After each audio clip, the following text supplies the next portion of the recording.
ọlọ́pàá ti sọ́jà mọ́lé ọmọdélé ló gún lọ́bẹ̀ ṣàkàṣàkà. sọ́jà kan tó ń ṣiṣẹ́ pẹ̀lú iléeṣẹ́ ológun ẹ̀ka ti ìpínlẹ̀ Ondo Tọ́pẹ́ Kazeem ti wà láhàámọ́ ọlọ́pàá látàrí bí wọ́n ṣe ló gún obìnrin kan tórúkọ rẹ̀ ń jẹ́ Bùnmi Ọmọdélé lọ́bẹ lásìkò tí wọ́n ń jà ládùúgbò Adílẹ́wà nílùú Àkúrẹ́ ìpínlẹ̀ Ondo. Aláròyé gbọ́ pé ìjà kan ló wáyé láàrin Bùnmi àti ẹnìkan tó jẹ́ ọ̀rẹ́ sọ́jà ọ̀hún, ẹni tí wọ́n porúkọ ẹ̀ ní Azeez Ayọ̀mídé, tó fi tẹ̀lé lọ síbi tíṣẹ̀lẹ̀ náà ti wáyé lọ́jọ́ Ìṣẹ́gun Túsídéé ọjọ́ 11 oṣù kẹrin ọdún yìí. Kò sẹ́ni tó mọ ohun tí wọ́n jọ ń fà papọ̀ tí sọ́jà ọ̀hún fi bínú fa ọ̀bẹ yọ tó sì bẹ̀rẹ̀ sí gún oníjà ọ̀rẹ́ rẹ̀ lẹ́yìn àti ní gbogbo ara títí tíyẹn fi ṣubú lulẹ̀ tí kò lè dìde mọ́. Ọmọkùnrin náà ni wọ́n ló ṣì wà lẹ́sẹ̀ kan ayé ẹsẹ̀ kan ọ̀run nílé ìwòsàn kan tí wọ́n sáré gbé e lọ fún ìtọ́jú ní gbogbo àsìkò tá a fi ń kó ìròyìn yìí jọ lọ́wọ́.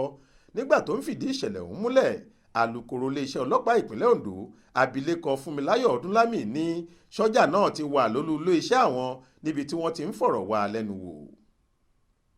Olúṣèyẹ Ìyáde ló ṣàkójọ ìròyìn yìí fún iléeṣẹ́ tẹlifíṣàn Aláròyé online.